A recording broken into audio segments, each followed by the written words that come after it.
আসসালামু আলাইকুম, স্বাগত জানাচ্ছি আরটিভির রাতের সংবাদে। পুরোটা সংবাদে আপনাদের সাথে রয়েছে আমি নুসরাত সুজানা। কিছু লোক নির্বাচন বানচালের অপচেষ্টা চালালেও এবারের ভোট কেউ ঠেকাতে পারবে না বলে জানিয়েছেন বিএনপির মহাসচিব মির্জা ফখরুল ইসলাম আলমগীর। বলেন, একটি দল মিথ্যা কথা বলে মা বোনদের বিভ্রান্ত করেছে, আর নির্বাচনের আচরণ বিধি না মেনে প্রতিপক্ষকে আক্রমণ করা হচ্ছে বলে অভিযোগ করেন মির্জা আব্বাস। নির্বাচন কমিশন পক্ষপাতমূলক আচরণ করছে বলেও অভিযোগ করেন তিনি। মোহাম্মদ সায়েমের রিপোর্ট, দেখুন বিস্তারিত। ঠাকুরগাঁও সদর উপজেলার কালীতলায় নির্বাচনী জনসভায় যোগ দেন বিএনপি মহাসচিব মির্জা ফখরুল ইসলাম আলমগীর। অভিযোগ করেন, কিছু লোক নির্বাচন বানচালের অপচেষ্টা চালাচ্ছে। ভোটের আগে বা পরে যে কোনো গোলযোগ শক্তভাবে দমন করা হবে বলেও জানান তিনি। মির্জা ফখরুল ইসলাম আলমগীর বলেছেন, একটি দল মিথ্যা কথা বলে মা বোনদের বিভ্রান্ত করছে। তারা বলছে, জামায়াতে ইসলামীকে ভোট দিলে বেহেশতে যাওয়া যাবে। আমি মির্জা আলমগীর আপনাদের সামনে জানালে আপনারা অন্তত আমাকে একটা ভোট দেওয়ার কথা। আমি মনে করি না এইবারকার নির্বাচন কেউ বন্ধ করতে পারবে। আমার কিছু ছোঁয়া আছে, ছেলেপেরা তো জানেনি, ওরা একটু কথা বলে বেশি, জোরাজোরি করে বেশি, ওদের কারো ব্যবহারে যদি আপনার কোনো কষ্ট পান, আল্লাহর রাস্তায় আমাদেরকে মাফ করে দিবেন। যে নেতা দেশের মানুষকে ফেলে দিল্লিতে পালিয়ে যায়, সে নেতা চান না বলে মন্তব্য করেন মির্জা ফখরুল। এদিকে রাজধানীর খিলগাঁও নিজ আসনে নির্বাচনী প্রচার চালান দলের স্থায়ী কমিটির সদস্য মির্জা আব্বাস। অভিযোগ করেন, কিছু প্রার্থী উস্কানিমূলক কথাবার্তা বলছে। কুৎসা ও বিভ্রান্তি ছড়িয়ে জনগণের ভোট নেওয়া যায় না বলেও মন্তব্য করেন মির্জা আব্বাস। নির্বাচনী আচরণ বিধিতে কোনো ব্যক্তিকে আক্রমণ করে কথা বলা যাবে না। কেউ কেউ আমার বিরুদ্ধে আক্রমণ করে কথা বলছে। আমাদের 2,80,000 ভোটারের মধ্যে অর্ধেক ভোটারই নাই, কিংবা অর্ধেক ভোটারকে খোঁজ পাওয়া যাচ্ছে না। এই ভোটারগুলো কারা? এটা আমি অনুরোধ জানাবো নির্বাচন কমিশনকে, যদি ফেরত না পাওয়া যায় তাদেরকে তাদের ভোটগুলো বাতিল করার জন্য। ঢাকা সহ সারা দেশে প্রচার চালাচ্ছেন বিএনপির প্রার্থীরা, দিচ্ছেন নানা প্রতিশ্রুতি। মোহাম্মদ সায়েম, আরটিভি, ঢাকা। এদিকে দীর্ঘ 21 বছর পর আগামীকাল খুলনা বিভাগ সফরে যাচ্ছেন বিএনপি চেয়ারম্যান তারেক রহমান। সকাল 10টায় খুলনা নগরীর খালিশপুরের প্রভাত স্কুল মাঠে স্থানীয় বিএনপির জনসভায় প্রধান অতিথির বক্তব্য রাখবেন তিনি। তার এই সফর ঘিরে খুলনা নগরীকে সাজানো হচ্ছে নতুন রূপে। উৎসাহ উদ্দীপনার মধ্য দিয়ে মিছিল, গণসংযোগে ব্যস্ত দলীয় নেতাকর্মীরা। জনসভায় প্রায় 10 লাখ মানুষ উপস্থিত হবে বলে আশা তাদের।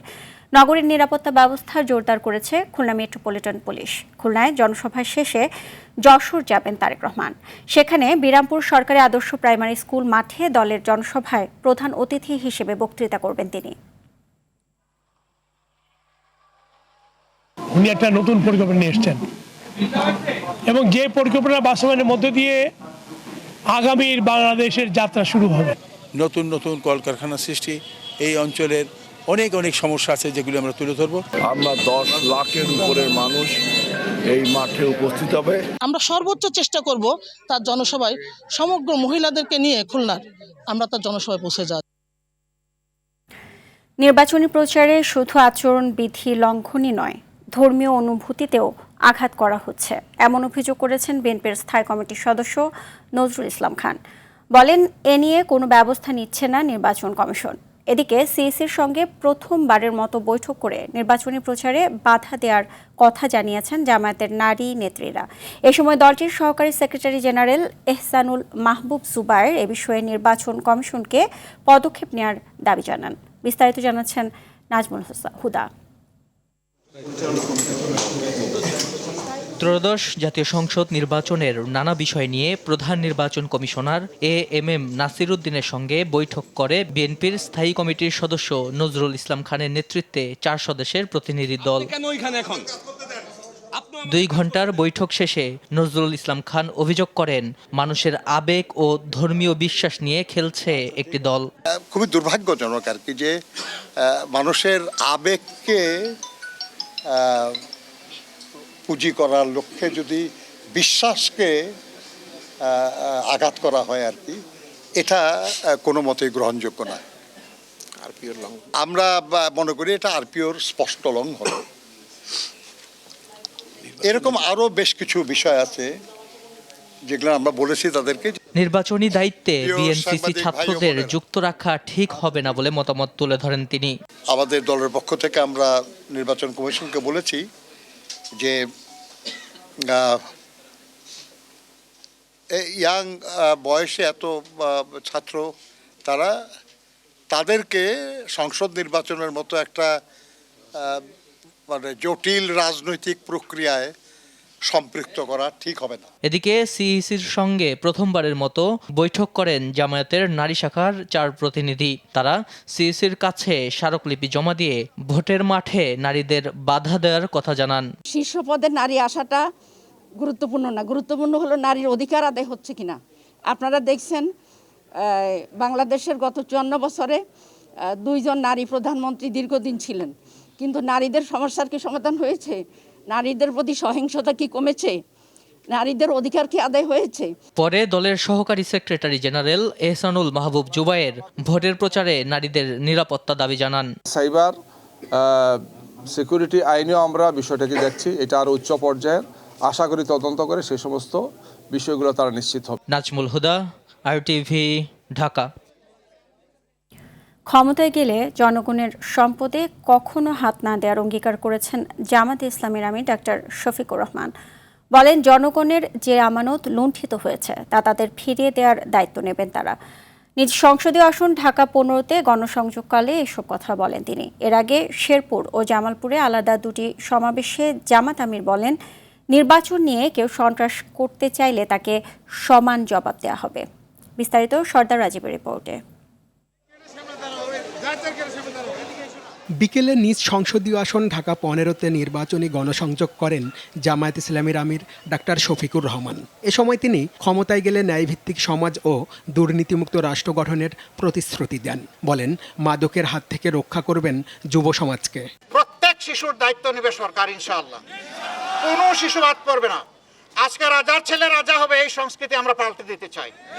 আমরা চাই যে একজন রিক্সা চালক ভাইয়ের ছেলের যদি মেধা থাকে তাহলে ওই মেধাকে বিকশিত করে একদিন সে বাংলাদেশের প্রধানমন্ত্রী হবে ইনশাআল্লাহ। এর আগে সকালে সম্প্রতি নির্বাচনী সহিংসতায় প্রাণ হারানো শেরপুরের শ্রীবর্দী উপজেলা জামায়াত সেক্রেটারি রেজাউল করিমের কবর জিয়ারত করে পরিবারকে সমবেদনা জানান ডাক্তার শফিক। পরে শহরের পৌর পার্ক মাঠে নির্বাচনী জনসভায় যোগ দিয়ে জামায়াত আমির বলেন, আগামী 12 তারিখে দেশের বাক পরিবর্তনের নির্বাচনে কেউ সন্ত্রাস চালাতে চাইলে তাকে সমান জবাব দেওয়ার হুঁশিয়ারিও দেন তিনি। মিথ্যা, দুর্নীতি, চাঁদাবাজি, সমাজ থেকে বিদায় নেওয়ার জন্য রাস্তা এখন লাইন ধরে দাঁড়িয়ে আছে। এখন ঘন্টাটা একটু জোরে বাজাতে হবে আগামী 12 তারিখ ইনশাআল্লাহ। কয়টা ভোট? নতুন বাংলাদেশের জন্য সংস্কারের পক্ষে একটা ভোট। এটা হা না না, হা মানে আজাদি, না মানে গুলামি। এরপর জামালপুরের সিংহজানি উচ্চ বিদ্যালয় মাঠে নির্বাচনী সমাবেশে যোগ দিয়ে জামায়াত আমির বলেন, গণভোটে হ্যাঁ পরাজিত হলে পরাজিত হবে বাংলাদেশ। সর্দার রাজীব, RTV, ঢাকা। আগামীকাল চট্টগ্রাম ও কক্সবাজারে আলাদা 5টি জনসভায় অংশ নেবেন জামাত ইসলামের আমির ডাক্তার শফিকুর রহমান। নির্বাচনী জনসভাগুলোর মধ্যে নগরীতে 1টি সহ চট্টগ্রাম জেলায় অনুষ্ঠিত হবে 3টি এবং কক্সবাজারে অনুষ্ঠিত হবে 2টি জনসভা। এছাড়া আগামী 5 ফেব্রুয়ারি চাঁপাইনবাবগঞ্জে সরকারি কলেজ মাঠে নির্বাচনী জনসভায় অংশ নেবেন বাংলাদেশ জামায়াতে ইসলামীর আমির ডাক্তার শফিকুর রহমান।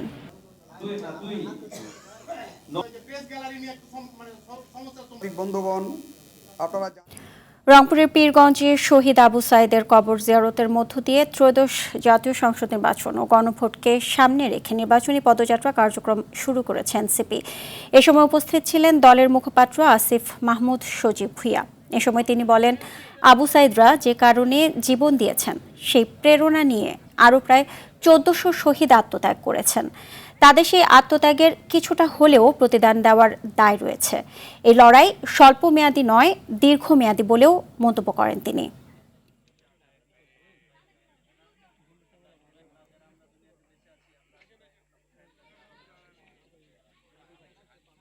গণভোটে হ্যাঁ ভোটকে জয়যুক্ত করার মধ্য দিয়ে আবু সাইদরা যে কারণে জীবন দিয়েছেন এবং তার প্রেরণা নিয়ে আরও প্রায় 1400 শহীদ জীবন দিয়েছেন, তাদের যেই আত্মত্যাগ, সেই আত্মত্যাগের কিছুটা হলেও আমরা প্রতিদান দিতে পারবো এবং আমাদের এই লড়াইটা স্বল্পমেয়াদী নয়, এই লড়াইটা দীর্ঘমেয়াদী।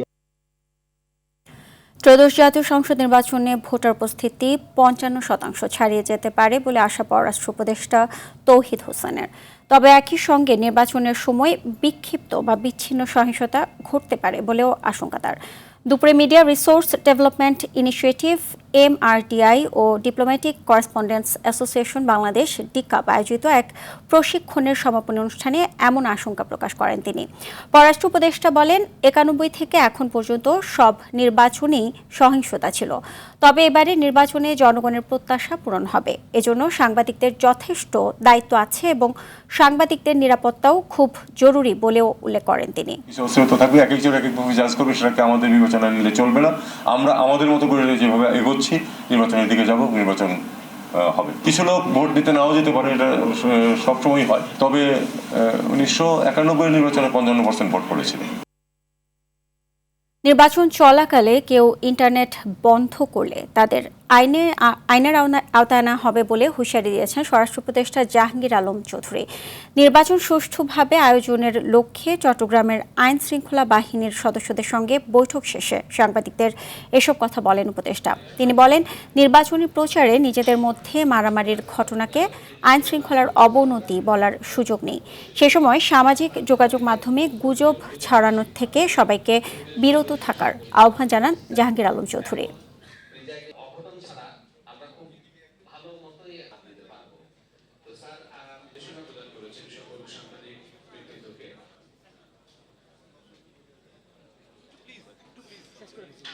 লেভেল প্লেইং ফিল্ড এটা আমাকে কিন্তু অনেক আগের শব্দ, মানে কতগুলি শব্দ কিন্তু সব সময় ইউজ হয়, এই শব্দগুলি ইউজ হচ্ছে।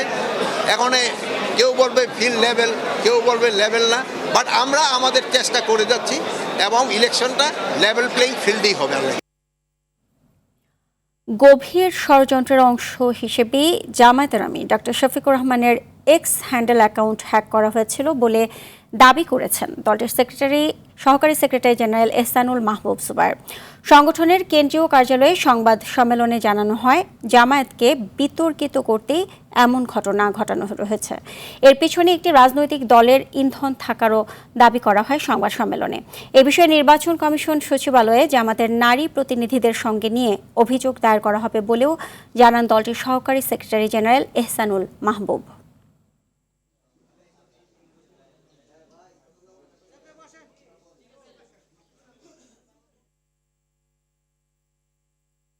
টুইটার অ্যাকাউন্ট সহ আমিরে জামাতের এবং আমাদের কেন্দ্রীয় নেতৃবৃন্দের বা শীর্ষ নেতৃবৃন্দের ফেসবুক অ্যাকাউন্ট এবং টুইটার অ্যাকাউন্ট যারা যে টিমটা আমাদের দেখেন, আমরা দেখেছি যে এই কাজের সাথে কিছু লোক জড়িত, আমরা বোঝার চেষ্টা করেছি এবং এখানে একটা গভীর ষড়যন্ত্র আছে। ঠাকুরগড় রেখে আমি কলা খাই না, এই ধরনের একটা বিষয় আছে। তাৎক্ষণিকভাবে একদল লোক কিছু কর্মসূচিও দিয়েছেন, দেখেছেন আপনারা। আমাদের গভীর আশঙ্কা যে এগুলোর সাথে বিশেষ একটি দল বা তাদের সাইবার টিমের কিছু চক্রান্ত এবং ষড়যন্ত্রকারী ব্যক্তিরা জড়িত আছেন, আমরা সেটা মনে করছি। জামায়াতের আমিরের ভেরিফাইড এক্স হ্যান্ডেল থেকে নারীদের উদ্দেশ্যে যে নোংরা, জঘন্য ও অবমাননাকর ভাষা ব্যবহার করার দেশব্যাপী যে আলোচনা চলছে তা সঠিক হলে সেটি পুরো সমাজ ব্যবস্থাকে মধ্যযুগীয় অন্ধকারে ঠেলে দেওয়ার প্রচেষ্টা, এমন মন্তব্য করেছেন বিএনপি নির্বাচন পরিচালনা কমিটির মুখপাত্র মাহদি আমিন। গুলশানে বিএনপির নির্বাচন পরিচালনা অফিসে এক সংবাদ সম্মেলনে এসব কথা বলেন তিনি। প্রশ্ন তোলেন, ৯ ঘন্টা আগে দেয়া নারী বিদ্বেষী পোস্ট দেশব্যাপী ছড়িয়ে পড়ার পর অ্যাকাউন্ট হ্যাকের যে দাবি করা হয়েছে তা কতটা বিশ্বাসযোগ্য? বাংলাদেশ জাতীয়তাবাদী যুব দলের সংগ্রামী সভাপতি জামাতের আমিরের এই পোস্ট দেওয়া এবং অ্যাকাউন্ট হ্যাক হয়ে যাওয়ার যে দাবি করা হয়েছে সঙ্গত কারণে তার প্রেক্ষিতে প্রশ্ন ওঠে যে নারী বিদ্বেষী একটি পোস্টের প্রায় ৯ ঘন্টা পর দেশব্যাপী তুমুল সমালোচনার মুখে রাত ১টার দিকে আইডি হ্যাকের দাবি কতটা যৌক্তিক? জামায়াতের আমির ডক্টর শফিকুর রহমানের অ্যাকাউন্ট থেকে কর্মজীবী নারীদের নিয়ে আপত্তিকর মন্তব্যের প্রতিবাদে বিক্ষোভ মিছিল করেছে জাতীয়তাবাদী ছাত্রদল। বেলা ১২টায় ঢাকা বিশ্ববিদ্যালয়ের মধুর ক্যান্টিনে প্রতিবাদ ও বিক্ষোভ মিছিল শুরু করে দলটি। পরে ক্যাম্পাস ঘুরে রাজু ভাস্কর্যে গিয়ে সমাবেশে রূপ নেয়। এতে ছাত্রদলের কেন্দ্রীয় সভাপতি রাকিবুল ইসলাম ও সাধারণ সম্পাদক নাসির উদ্দিন সহ ঢাবি নেতৃবৃন্দ উপস্থিত ছিলেন। এ সময় বক্তারা জামায়াত আমিরকে অবিলম্বে এই মন্তব্য প্রত্যাহার ও প্রকাশ্যে ক্ষমা চাওয়ার দাবি জানান। গাজীপুরে এক নারী ব্যবসায়ী হত্যার ঘটনায় জড়িত ছাত্রদল নেতার দৃষ্টান্তমূলক শাস্তির দাবিতে বিক্ষোভ মিছিল করেছে বাংলাদেশ ইসলামী ছাত্র শিবির। সন্ধ্যায় কেন্দ্রীয় শহীদ মিনার থেকে শাহবাগ মোড় পর্যন্ত এই বিক্ষোভ মিছিল হয়। এ সময় শিবির নেতারা অভিযোগ করেন, গাজীপুরের গাছা এলাকায় পাওনা টাকা সংক্রান্ত বিরোধের জেরে এক নারী ব্যবসায়ীকে ছুরিকাঘাতে হত্যা করা হয়েছে, যার সঙ্গে ছাত্রদল নেতার সম্পৃক্ততা রয়েছে। বক্তারা বলেন, একটি বিশেষ রাজনৈতিক দলের নেতা কর্মীরা নারী নিপীড়ন ও সহিংসতার রাজনীতি অব্যাহত রেখেছে। এসব ঘটনার দ্রুত বিচার ও প্রশাসনের নিরপেক্ষ ভূমিকা নিশ্চিত করার দাবি জানান শিবির নেতারা। গাজীপুর থেকে টাঙ্গাইল পর্যন্ত, ঢাকার পল্লবী থেকে চাঁপাইনবাবগঞ্জ পর্যন্ত প্রতিটি জায়গায় এ দলটি নারীদের উপরে হামলা করেছে। আজকে তারা পুলিশের মতো সারা দেশে আমার মা বোনদের উপর হামলা করছে। আমরা বলতে চাই, ওই বিএনপি সন্ত্রাসীরা আর কোন মা বোনদের উপর যদি তারা হামলা করে, আমরা সারা দেশের 18 কোটি জনতাকে নিয়ে প্রতিরোধ করে তুলবো, আর ছাড় দেওয়া হবে না। 24-এর গণঅভ্যুত্থানে সাভারের আশুলিয়ায় 6 লাশ পোড়ানো সহ 7 জনকে হত্যা মামলার রায় আগামী 5 ফেব্রুয়ারি সকালে বিচারপতি নজরুল ইসলাম চৌধুরীর নেতৃত্বাধীন আন্তর্জাতিক অপরাধ ট্রাইব্যুনাল 2 রায় ঘোষণার জন্য এদিন ঠিক করে। এদিকে ট্রাইব্যুনাল 1-এ আওয়ামী শাসনামলে আয়নাঘর খ্যাত ডিজিএফআই এর জয়েন্ট ইন্টারোগেশন সেলে গুম নির্যাতনের মামলায় শেখ হাসিনা ও সেনা কর্মকর্তা সহ 13 জনের বিরুদ্ধে 5ম দিনের সাক্ষ্য গ্রহণ হয়। এর আগে ট্রাইব্যুনালে র্যাবের টিএফআই এর গোপন বন্দিশালায় গুম নির্যাতনের মামলায় 3য় দিনের সাক্ষ্য গ্রহণের তারিখ পিছিয়ে আগামীকাল নির্ধারণ করা হয়। এছাড়াও এ ট্রাইব্যুনালে আরও 2টি মামলার বিচারিক কার্যক্রম হয়। জুলাই হত্যাকাণ্ডে জড়িতদের দ্রুত বিচার চেয়েছেন জুলাই 24 শহীদ পরিবার অ্যাসোসিয়েশন নামের নতুন সংগঠন। একই সাথে আসন্ন নির্বাচনে গণভোটের পক্ষে ভোট দেওয়ার আহ্বান জানিয়েছে তারা। জুলাই অভ্যুত্থানে যারা প্রাণ দিয়েছে তাদের খোঁজ এখন আর কেউ রাখছে না বলেও আক্ষেপ তাদের। কারণ বাজারে একটি অডিটোরিয়ামে আয়োজিত অনুষ্ঠানে শহীদ ফারহান ফায়াজের বাবা শহীদুল ইসলাম ভূঁইয়াকে সভাপতি, শহীদ মীর মুগ্ধের বাবা মীর মোস্তাফিজুর রহমানকে সিনিয়র সহ সভাপতি, শহীদ ইয়ামিনের পিতা মোহাম্মদ মহিউদ্দিনকে সাধারণ সম্পাদক করে 21 সদস্যের কমিটি ঘোষণা করা হয়। রাতের সংবাদ পর্যন্তই। মধ্যরাতের সংবাদ 1টায় দেখার আমন্ত্রণ রইল। এতক্ষণ সাথে থাকার জন্য সবাইকে ধন্যবাদ।